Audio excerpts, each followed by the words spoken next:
Hey, welcome, welcome. Hello, everyone. Thank you for coming today. I'm going to go ahead and get started. There might be a few extra people that roll in. Alex, I think, is going to take watch out and admit some folks. But hi, I'm Rosa Baker. If you haven't met me, I am the Greater Cincinnati Regional Food Policy Council Manager with Green Umbrella. And we have done some really wonderful work with our partners at WeTHRIVE, resulting in the releasing of the food service guidelines last fall on our website. And that's what this training is about today. We're thrilled that you're here. We hope that you can walk away feeling like you have tangible action steps to really advocate for local procurement in your own organizations or workplaces or wherever your community is. And yeah, so we're thrilled to have you. If you haven't yet, feel free to drop your name and your organization in the chat just so we can capture who's here. And we will also share out after the webinar all of the slide deck and some additional resources for you as well. So I know a lot of people like to have that. So we'll do that in a follow-up. And yeah, so we're gonna go ahead and get started. So this is really about building resilient regional food systems through your organization. That is what the guidebook seeks to aid you in doing as an advocate in your community and in your workplace. And so really it's a practical guide for you. There are a variety of resources and ways that you can implement. And so today you're going to learn a little bit about one, why local food systems matter, and then also how to advocate for more local food purchasing in your community. And we'll also be exploring an example of a real life success in our region with Jessica Shelley being our guest speaker today, is going to share what their journey was like in their transition to the Good Food Purchasing Program and what that has resulted in the last several years in the expanding of their local purchasing. And then at the end, we'll also provide some very practical tools for you to implement the guide. And many of the things you see today are in the guide itself, so you will have access to those. And then anything additional, again, we'll share out afterwards with you. And so I wanted to introduce first our partners in this work at WeTHRIVE. So I'm going to pass it over to Alex to share a little bit about what they do. I'm Alex Gonzalez. I'm a senior population health specialist with Hamilton County Public Health, and I help oversee the WeTHRIVE initiative. WeTHRIVE is a partnership between Hamilton County Public Health and our local communities, schools, and early care and education providers. And everyone works together to create a culture of health, safety, and well-being for all residents. And so how they do this, each community, school, and early care and education provider creates a team and picks a public health topic area to work on. We, as population health specialists, are there to provide accurate data and support for their public health goals. Public health is such a broad range of topics. So one of the ways we like to think about it is the vital conditions framework put together by the Ripple Foundation. They're on the right of your screen.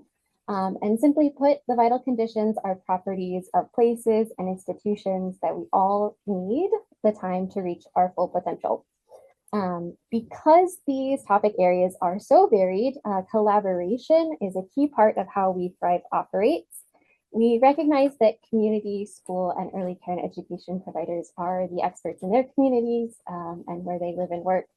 And we also rely very heavily on organizational expertise like Green Umbrella and the Food Policy Council to create sustainable change. Key to our work here, if you want to go by our vital conditions there, is the thriving natural world and basic needs for health and safety, focusing on healthy ecosystems, able to sustainably provide necessary resources and nutritious foods. And so that's how we kind of ended up working with the Food Policy Council on this particular guidebook. It was born out of our mutual wish to empower people to make lasting changes. I'll turn it back over to Rosa. Yay. Yes. And so this partnership has been really crucial to creating the guidebook, as Alex was saying, and just forging connections in the communities that WeTHRIVE works in so that the Food Policy Council can really support their work as well. And so we're really proud of that partnership. The Greater Cincinnati Regional Food Policy Council, for those that don't know, we are a cross-sector collaborative of food system advocates and experts representing Greater Cincinnati. And really, our vision is a resilient regional food system. And what that means is socially, environmentally, and economically resilient. And so we accomplish this through a focus on policy and system level change. And that takes collaboration with partners, even beyond the scope of the people that sit on the council proper. And we really have a regional scope, but we also we have an emphasis on local implementation, realizing that we're a region, we are a wide variety of communities, and so community need might vary, and so we want to be supportive of each individual community's needs. And so these types of partnerships are really, really critical to that, doing that work well and understanding that. And so let's get into some of the language of the guide, why it matters, and then we're going to walk you through the guide.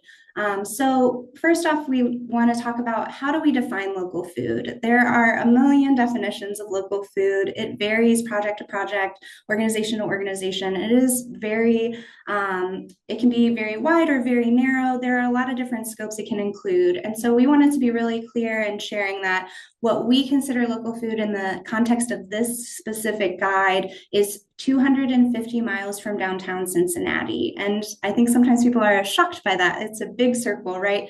But that is still what we would consider in context of this guide as like sourcing more locally. And when you think about that in the scale of like where food comes from nationally and how it moves globally, this really isn't that big of a footprint. And so it's very important to have this context. And we want to talk about, okay, so within this 250-mile radius, why does it matter to source food as close to home as possible?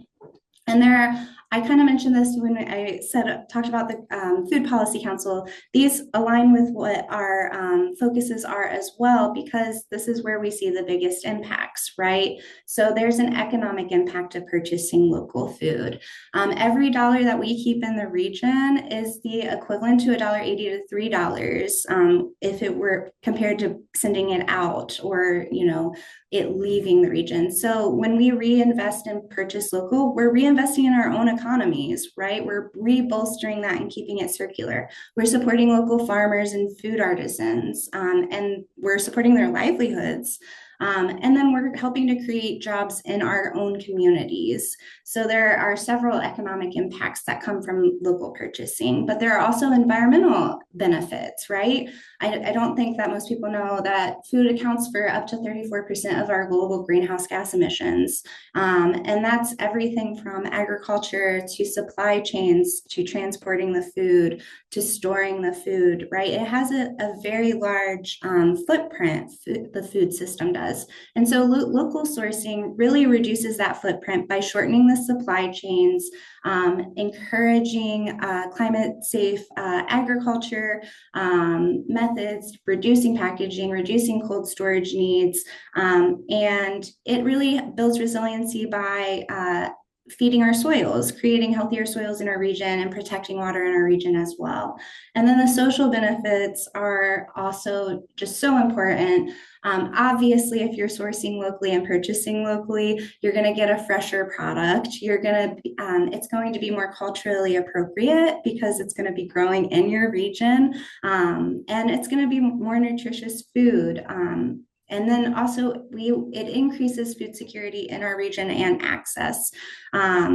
It strengthens community connections through value-added campaigns such as Kentucky Proud, Ohio Proud, but this shows up in a myriad of other ways as well. I'm sure that there are some of you on this call that have a local grocery store that you love to go to that's a small shop, or you go to your farmer's market. There are so many ways that the food can be such a social connector and bonder of communities and builder. And lastly, I wanted to mention that it builds resilience against supply chain disruptions. And I think we saw this right during COVID when there were national breakdowns in supply chains of all kinds of things, but food included in that.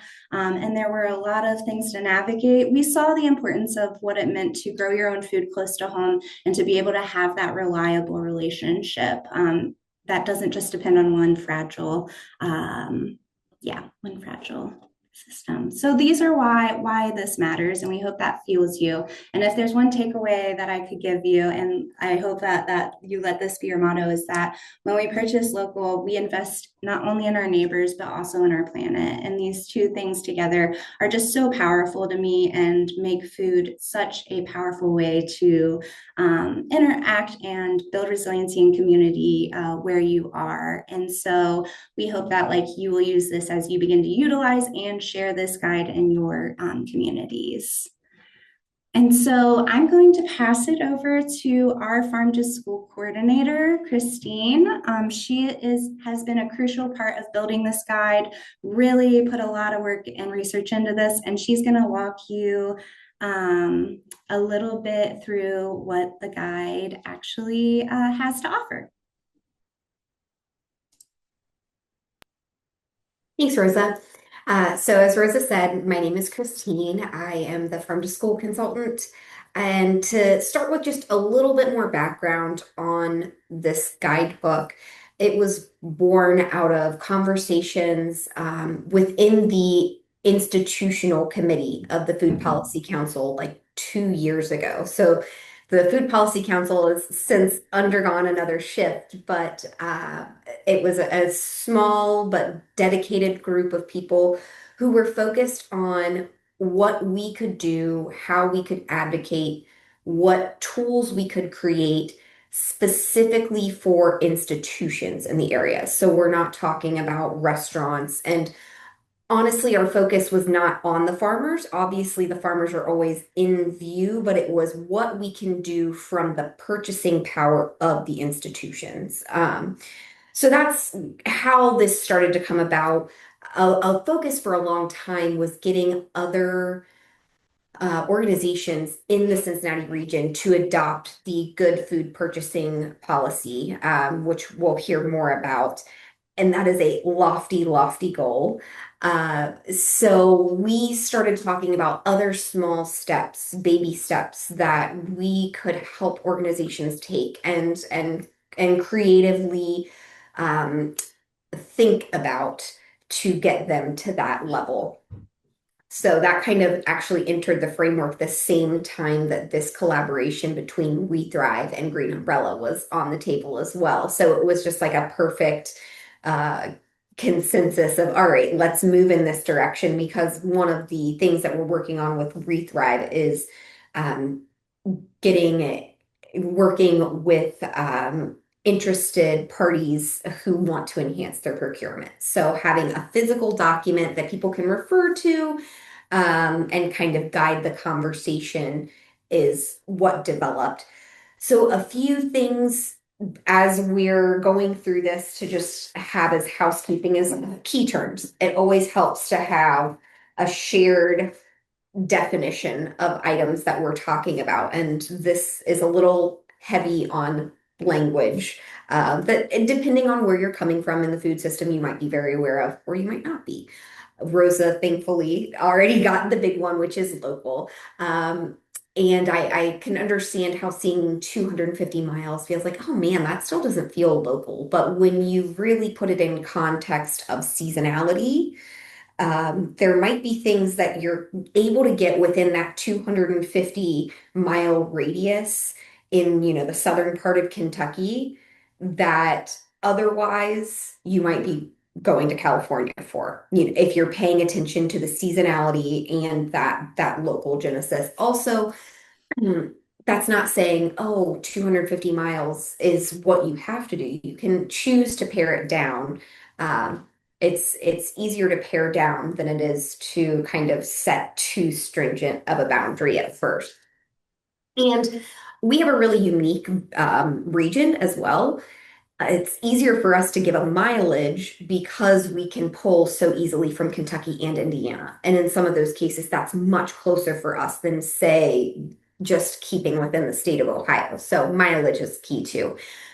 Other terms, community supported agriculture. So that's a subscription-based farm share. You are agreeing with a farmer to purchase X amount of goods. Usually it goes by a certain purchase limit, and they then will reward that purchase with a variety of, it could be anything from produce to meat, depending on the type of share. Um, but depending on how they structure it, it might just kind of be you get what you're given, or it might be a little bit more detailed than that. Basically, the idea is that the farms tend to get the money up front that way to help support them throughout the growing season. Harvest of the month. So that's highlighting seasonal foods that are ready at peak harvest to be used. That's something that schools utilize a lot and that you'll probably hear with school language. My hope is that with this conversation, we also kind of transfer it just from less of a school mindset to thinking of more of the broader context of how we can utilize that. So procurement, that's just fancy term for where you're sourcing your food, how you're getting your food. And then the Good Food Purchasing Program or policy, which I did mention quickly.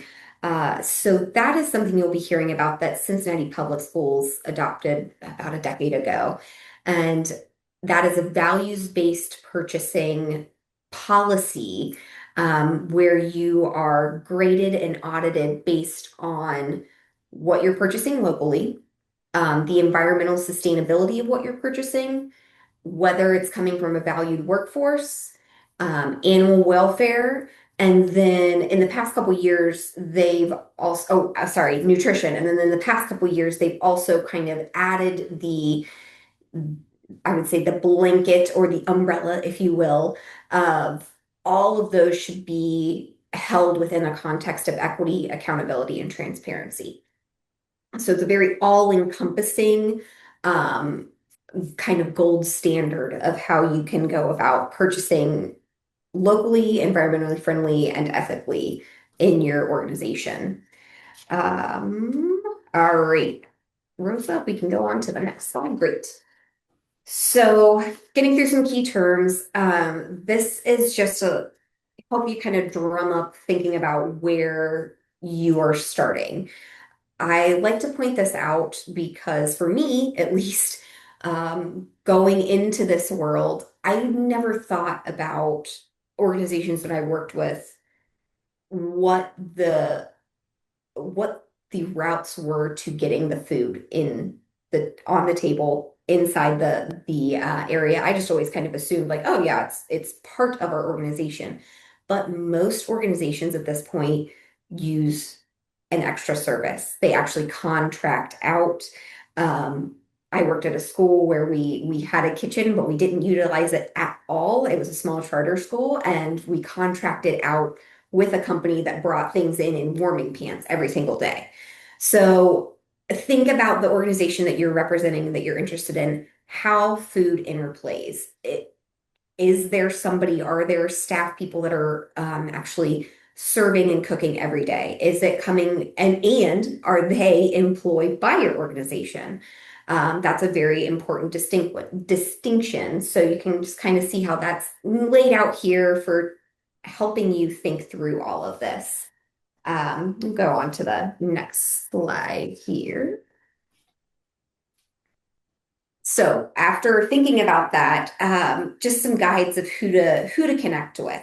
So if things are done internally and the food is prepared internally and it is all of the staff members are hired by the organization, reaching out to the kitchen or the cafeteria manager would be a good step.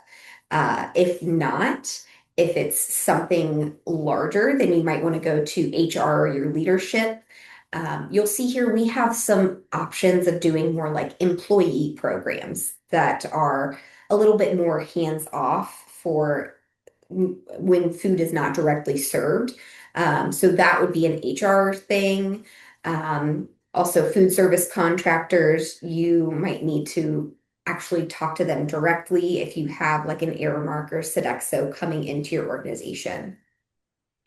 And then how to share the guide with the decision makers in your organization. This can be a great starting point to say, hey, I'm not alone in this, and there are actually some people that have mapped this out and have thought about this a lot as well and can help us. So that's what we're hoping is that you can use this as a launching point for conversations and to have a little bit of reference.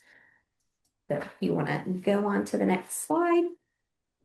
All right, so getting into the menus, and we used menus on purpose. We thought that was a nice little fun, cheeky play on everything here. I won't go over everything in there. You don't need me to read directly to you from the guidebook, but I do just want to highlight some things to get your brains working and how you might implement this within your organization. So if is food that is prepared on site and it's a company, it's not a company, I'm sorry, it's done by the organization, some things to think of that might be easy to advocate is that harvest of the month. So we're just talking about one item in a month that is seasonal that you can pull from locally. Um, or you could do something like a switching one item. So instead of having a rotation that might take a little bit more management based on what is seasonal, thinking of things like honey or dairy or eggs that are pretty readily available and switching that all out to local. Local upgrade option is another great one that I think is super unique. Instead of doing like an almond milk or an oat milk, and you know how coffee houses, oh, that's a 50-cent upcharge. Doing a local milk as your upcharge, doing different farm to table events, and then of course we have adopting the good food purchasing program, which I would like to say, because Cincinnati Public Schools, who you will hear from in a moment, really led the charge with this.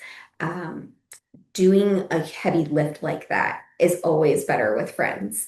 And they have pioneered a lot of the work within the region, and that could make things a lot more doable than you might think. Okay, so on to the next menu. So this is for food that is contracted out. So like an Aramark or Sodexo. We have a lot more options in the menu, but just want to talk about thinking about collaborating with the food service company. Maybe they actually already have something going. They might have some type of local programming and you're just not aware of it, and your organization is not aware of it. So opening up those conversations to see what they're doing, how they source. And then you could also always work on during contract renewal, actually specifying local as part of your requirement within that language. The last one, so we have these on both of the menus, but I really do want to highlight this because you might be representing an employer or an organization that doesn't serve any food at all. You might kind of be large, but there's no food service and you still want to do something. There are definitely ways to do that. So hosting a local food tasting or an event. Actually, there's a really cool program in Kentucky. I'll have to find the link and give it to Rosa to drop in the email afterwards about doing farm to business events, specifically as employee appreciation. You can use the food system circularity calculator, excuse me, that was created by Green Umbrella in conjunction with other organizations to see what the footprint is of the food that you're sourcing personally or in an organizational level. Internal communication campaign. I like this because this is a pretty easy lift. You could just highlight different farms that are close to you or different farm markets. And that's as simple as just getting in touch with whoever is doing the internal communication emails. Doing a farm visit, team building. So maybe, you know, this summer when it's strawberry picking season, you all as a fun team building activity decide to head on out to Blooms and Berries in Loveland and do some berry picking. or something like an employee stipend to the farmers market. So that would be an HR contact, but just different ideas and ways that you can support more local sourcing. And then go on to the next. So I will introduce Jessica Shelley, who is going to be speaking to you all. She's the director of Cincinnati Public Schools Dining Services. So to shout her out really quick, I will say, pun intended, that she is our local expert. She's been doing this for years and years and years. And just among some of her accolades, which I think are very impressive, she and the dining services team have gotten the Ohio Department of Education's Stellar Nutrition Award, the Ohio School Board Outstanding Food and Nutrition Director of the Year, Children's Hunger Alliance School Breakfast Program of the Year, and the United Fresh Produce Excellence in Food Service. So she's coming to you with a lot of expertise that is not only, I can say that all day. It's recognized across the state what's going on there. And she can give you some explanations of how they have implemented the good food purchasing policy and how that's led to more local procurement. Thank you, Rosa. There's nothing more awkward than sitting and listening to somebody talk about you. But I want to stress that it is truly a team effort. And so I appreciate this quote because it began with our team, and thankfully we had our community wrap their arms around us and really help us support and continue the mission that we wanted. One of our proudest new things that we've gotten is actually we've been a 2-year recipient now of something called the Golden Gourd Award, which is a new award given from Ohio Department of Education and Workforce. You can get the Golden Gourd, the Silver Sweet Pea Award, or the Bronze Bean Award. And we get the Golden Gourd because we focus so much on educating our kids on the availability and how they can incorporate fresh, nutritious produce into their lives, not only in our schools by using our salad bars and other opportunities to utilize the fresh produce we get from our local farmers, but also in their home lives as well. We can go to the next slide. I'm going to try and move fast here for you guys. So you all know about CPS. I was trying to go through the people who are on the call, and looks like probably you're all local, kind of familiar with who we are. We actually do one menu throughout our different grade levels, but every single school has a full operating kitchen. So we don't prepare something in a central kitchen and then push it out to our schools. We actually have them prepare all the food on site, which means there's a lot of knife skills and different things that we're still working on our teams learning. Scratch cooking is a slow but steady implementation coming back in. I know you've heard probably a lot about what's coming down with USDA and the new DGAs, and I have a mixed bag on that one. I will try and stay above board when I say this, that there are a lot of great things, including the fact that they're finally addressing the elimination of additives and things of no nutritional value that should have been eliminated from our foods nationwide a long time ago, to the heartbreak of seeing things like, plant forward not being a focus anymore in our DGAs. And that has become to an even bigger head. I'm not sure if you guys are aware, but a bill just got passed, House Bill 10 in Ohio, where we now have to identify items that are misbranded meats or egg products. So we have a vegan line here in Cincinnati Public Schools. We offer a vegan option, and we have to actually say chickenless. We can't say vegan chicken nuggets or vegan. We have to be very, very clear that it's chickenless. And one of the things we were working on, actually, ironically, of GFPP is how do we market this in a way that's better for the kids to accept? Because kids don't want to hear it's chickenless. They want to hear a fun name like plant forward, plant powered, but now we are hogtied back to not being able to actually encourage the kids by engaging them in some fun marketing. Anyway, I digress. We do lots of meals every year. We're really proud of that fact that we get our kids eating. We're one of the strongest serving. I'd say this because I actually give a talk today. We actually serve more meals in one day than any other restaurant chain combined in Cincinnati. We have more kitchen locations than all the Skylines and La Rosas combined together here in Cincinnati. Our food budget is 9.5 million, and that's probably conservative. And we are really, really proud. I just pulled this number out for you guys that we actually do about $3.1 million of that food budget is in locally sourced foods. So if you break that down, that's about $19,000 a day, every school day that we're putting back into our local communities. That's really important to me because if you don't know how school nutrition programs operate, the only money I get is from USDA federal program.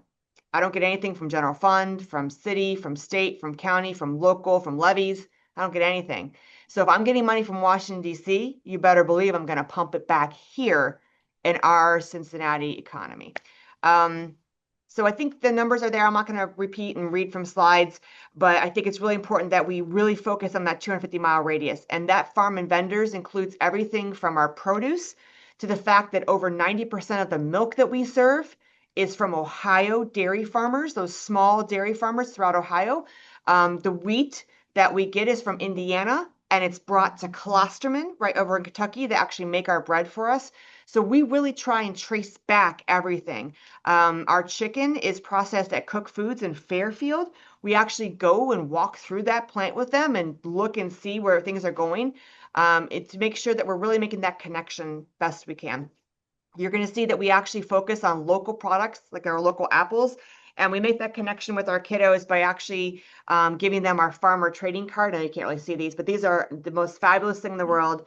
Getting our kids excited of really connecting the farmers. So as we hand out our apples from Clyde, Ohio, we're actually giving them the farmer card who actually grew those apples for them, making that connection so they can see, oh, that's the farmer. That's what he looks like. And oh, that's where it is on the Ohio map. And oh, these are the things they grow there. So and the kids started collecting them and having fun with them. So it's a real great way of building that layering of nutrition education around local. Vendors is key. Like I said, we had this initiative. We couldn't have done it, without Green Umbrella and What Chefs Want really leaning in and saying, we're here for you. And interesting, I always try and find the silver lining of things that stuff that goes wrong in our world. And COVID, our silver lining there was that all of a sudden, these restaurants didn't want any of the fresh produce they were getting from farmers around the area. They didn't need it. And so they just kind of said, no, thank you. And so these farmers were stuck with all this beautiful produce. And the only people that were still open and operating were schools.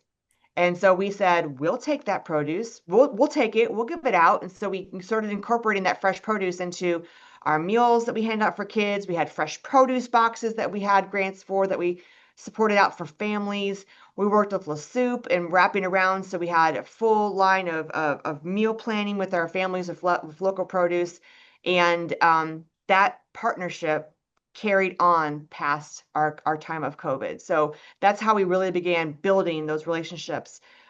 We have a harvest of the week. We feel that's very important that we expose the kids to that harvest, not only in a fresh form, but how they can enjoy it in a different format too. So every Wednesday, we might have mushrooms, button mushrooms on our salad bar.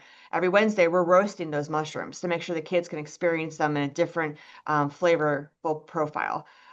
We have FFVP, which is the Fresh Fruit and Vegetable Program. If you guys aren't aware of that, that's from USDA. We have a $1.3 million grant that allows us to offer a tasting of fresh fruit and vegetables to all of our elementary school students that are may not ever have a chance to try that product in the future. Farm to School Month, we absolutely love it. We almost have exclusively locally grown produce during our month of October. And we are so grateful for everybody's help in figuring that out, because sometimes it's a mad scramble to find that full calendar of local produce. Next slide, please. So lots of strategies. We're really working hard to make sure it's in our bid language. That's key, is that making sure that we are very detailed and that it has to be local. It has to be from this mile radius. We also want those local businesses. If you guys aren't registered for the Ohio Department of Agriculture Farm to School, I think it's actually just the regular farm show that they actually bring in everybody from around the area. It's in Reynoldsburg. It's on March 31st. That's where we go every year and sometimes find these little small farmers that have never been in schools before. And we grab them and say, let us hold your hand and walk you through how you can be in schools. And the yogurt here is how we met Snowville Creamery. They were a small little creamery at one of the Ohio Department of Agriculture's shows, and we said, we'd love to get you in our schools. You're right outside of Athens, Ohio. You're perfect. And now we feature exclusively Snowville Creamery yogurt in our schools. We have a vegan service menu line. We love our locally made bolognese sauce. It's actually really delicious. I like it better than our regular meat sauce. It's so good, but that's made of Indiana tomatoes. And so we are very careful in making sure we still can find that connection. We work a lot with our farmers to go grant opportunities. But one of our big exciting initiatives is we're trying to get Aiken and John P. Parker school gardens, and now the Gamble principal's coming to me wanting to do it with his orchids or his orchards too. And I'm like, yay!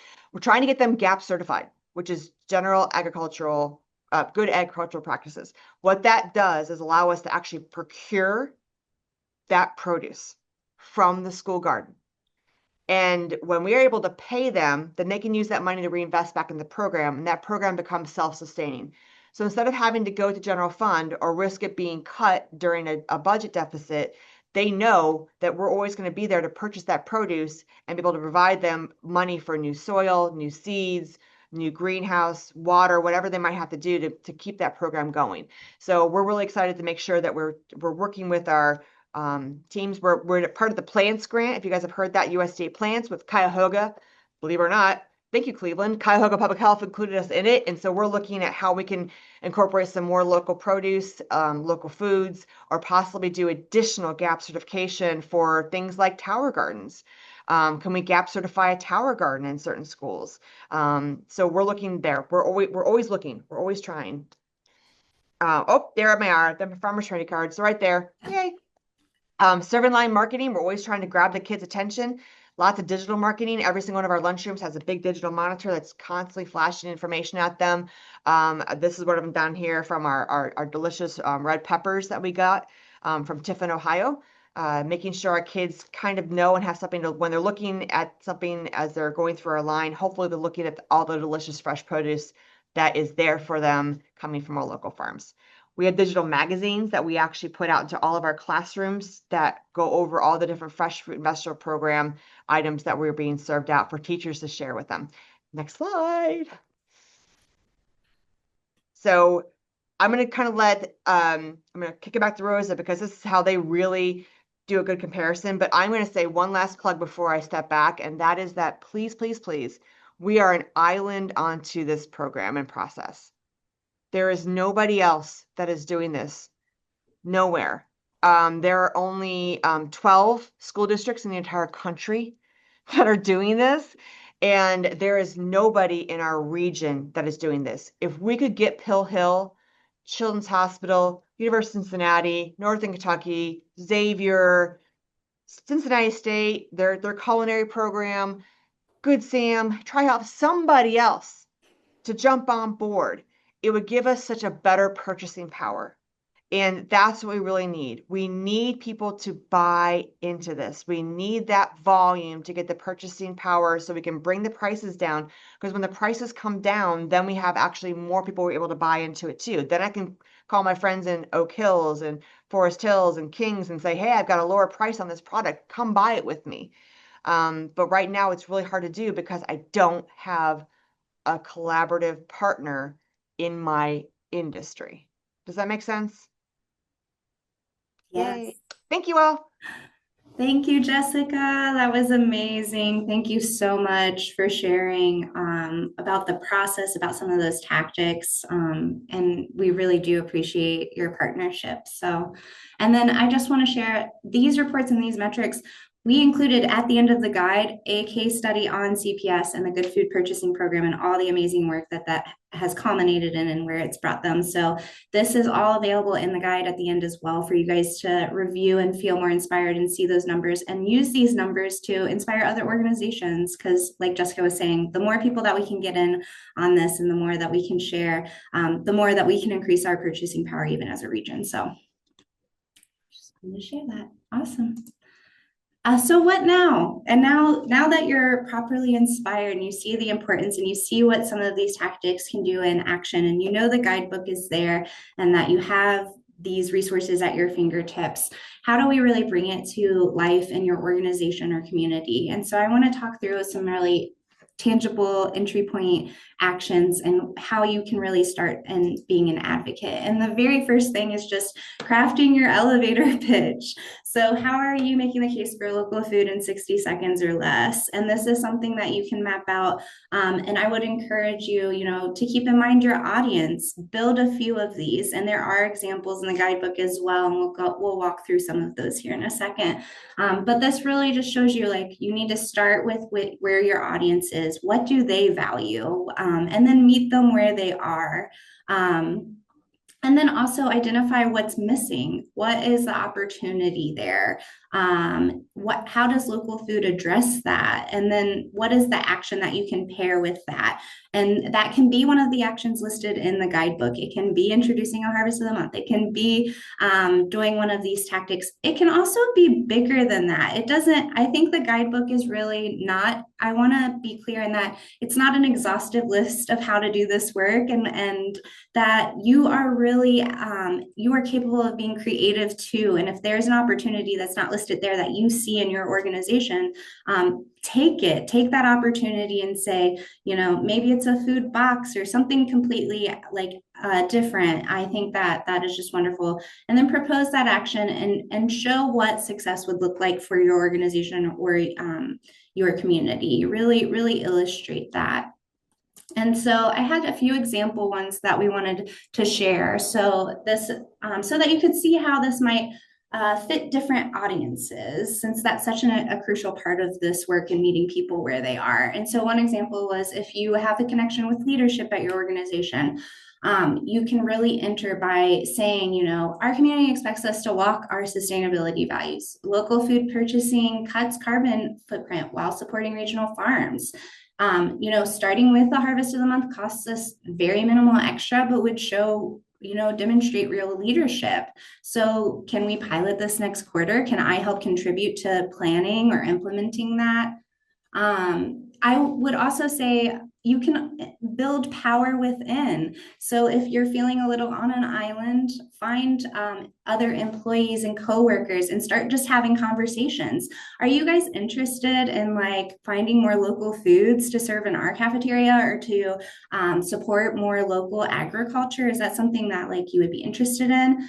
Can we imagine fresher food that's better for us and also supports our neighbors? And maybe we can do that as employees by launching an on-site CSA pickup, where you could sign up and get a weekly box from a local farm delivered right to work. Then you can go as a group, as you have built that power, and demonstrate to leadership, we really are passionate about this as a group. Can we do something like this to really support increasing local purchasing?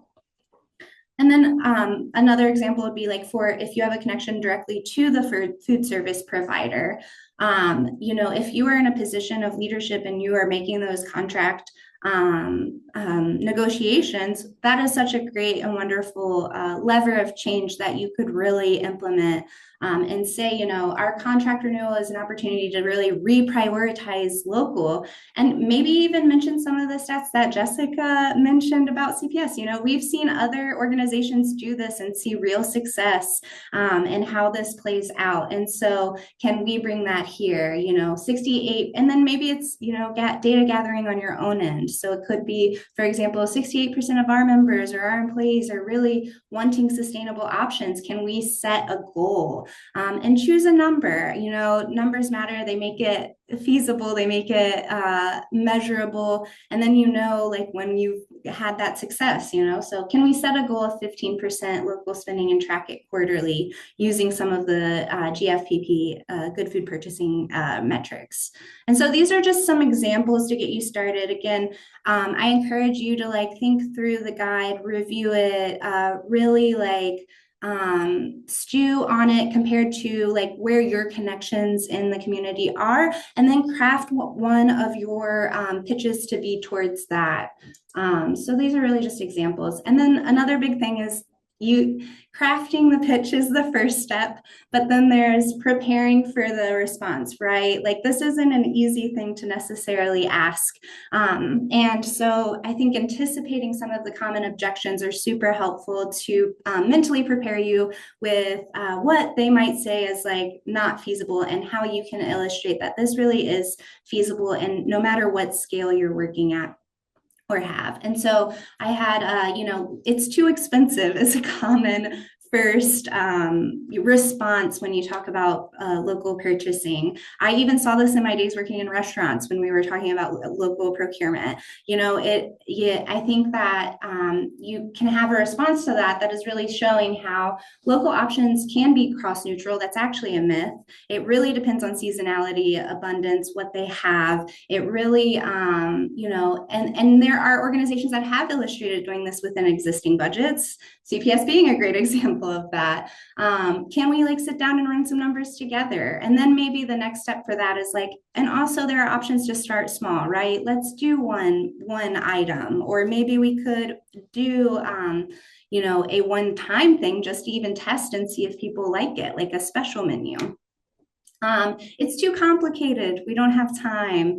The start with one item is so helpful to that aspect as well. And then our contract doesn't allow it. I know that there's a lot of bureaucracy, there's a lot of systems that can make it difficult for organizations or leaders to implement and move to local food purchasing. But I will say that there is a team here to support you in that. The team at Green Umbrella is happy to, the teams at WeTHRIVE are happy to, and let's explore what looking at the language could be, like how can we really change that? And most do have flexibility, and renewals are really an opportunity to like shift those or add requirements. So how do we really analyze that in a way when the opportunity poses itself? And so we want to talk a little bit about like, this is all great. How do we really take it to action step point?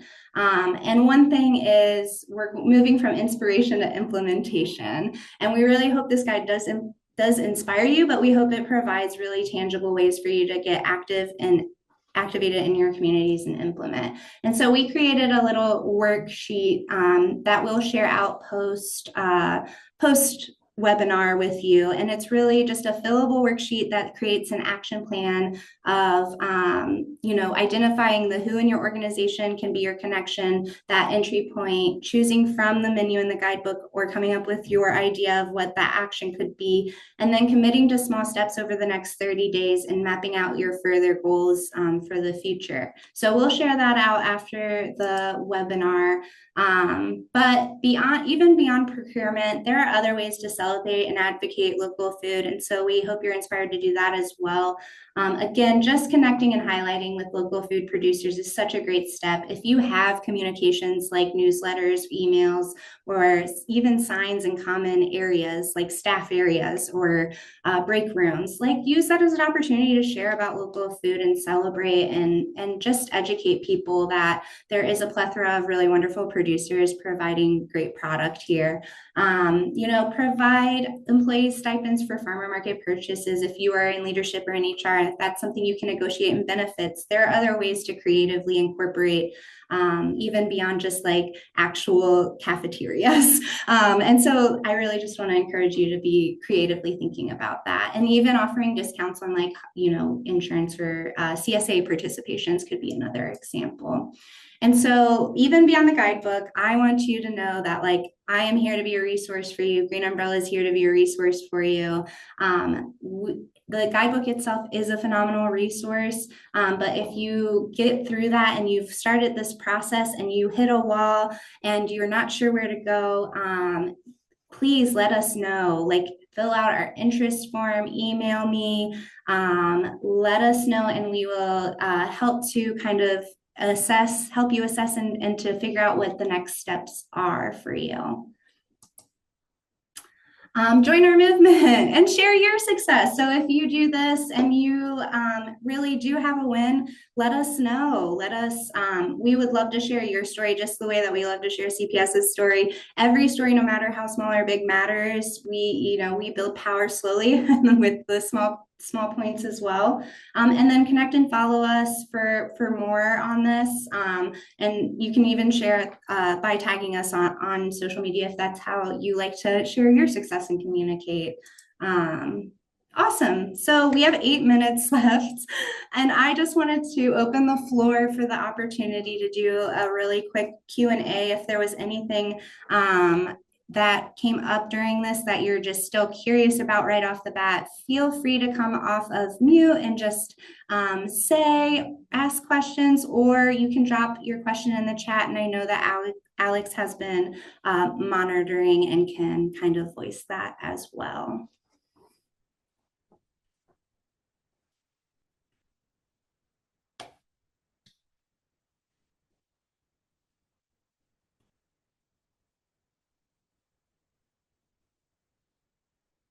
We did such a good job. There's absolutely no questions.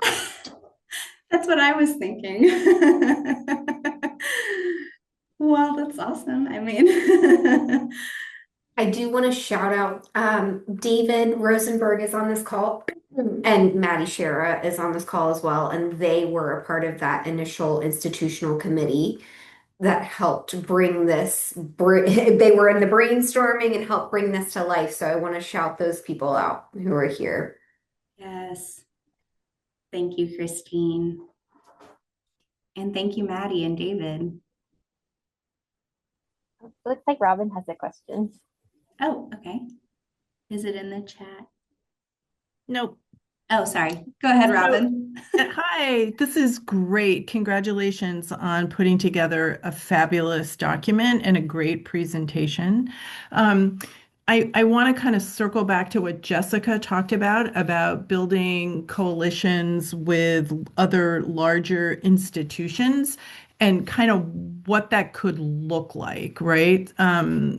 What that path looks like, what has been tried, what needs to kind of happen to make that happen. How is that best facilitated? If anybody has any thoughts about that, I would appreciate that. Thanks.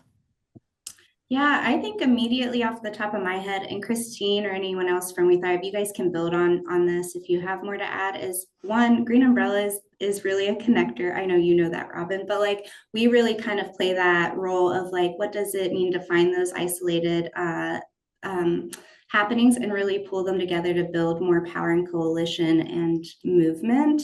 And I think it does sometimes take an advocate on the inside, right? Like something that we've heard from the community is like finding the right person in the right position that can really be the advocate. And maybe it's convincing that person to be the advocate first. So it might take an advocate to make an advocate.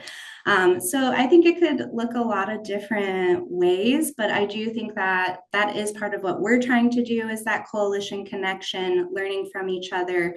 And that's why we really want to be a resource because we have great people like Jessica and CPS who have already forged the way and dug through the muck to figure out what it's like to implement this at a large scale, but we can take learnings from that and say, you know, how can we help you do that on whatever scale you're working at, and then also build up to being more powerful, larger scale, yeah, and increase our purchasing power. So hopefully that helps a little bit, but I don't know, Christine, or if anyone else has anything to add to that. Well, since you said my name, I guess I have to say something. I'm really impressed at the connections that you're able to make here. What I'm noticing is your strengths are helping really small growers, specialty crop growers, and really large growers.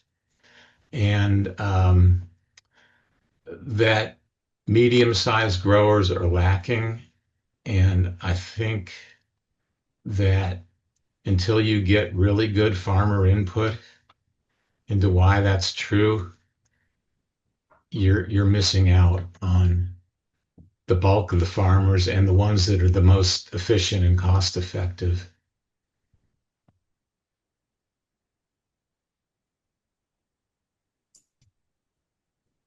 I'm not going to keep talking. That's enough. It's way too much to discuss in a short amount of time. Yeah, thank you for that. thought, David. I think that is kind of a bigger discussion that requires its own attention and almost, you know, a different effort to address that. How can we better support that? But I mean, we are trying to do that through the Regional Food Policy Council. We're definitely having conversations about how to better support all producers of all sizes in our region. So thank you for mentioning that. Yeah. And then I So saw the in, key idea is farmer input, yes, which you have avoided so far.